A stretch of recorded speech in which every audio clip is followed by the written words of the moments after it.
Abu Bakr பயந்தார்கள் தான் நயவஞ்சகனா என்று, உமர் பயந்தார்கள் தான் நயவஞ்சகனா என்று, ஹந்தலா பயந்தார்கள் தான் நயவஞ்சகனா என்று, இவர்கள் எல்லோரும் இறைத்தூதருடைய தோழர்கள், இறைவனால் சொர்க்கத்திற்காக நற்செய்தி சொல்லப்பட்ட பொருந்திக் கொள்ளப்பட்டதாக கூறப்பட்டவர்கள்.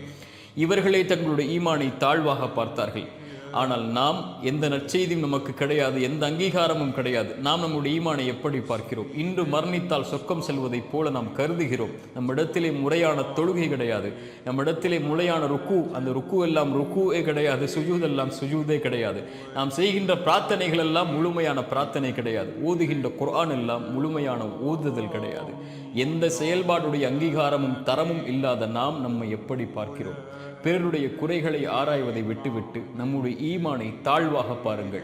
திருமறை சொல்லுகிறது, உங்களை நீங்கள் பரிசுத்தப்படுத்திக் கொள்ளாதீர்கள், இறைவன் தான் அறிந்தவன், உங்களில் யார் அவனை அதிகமாக பயப்படக்கூடியவர்கள் என்று.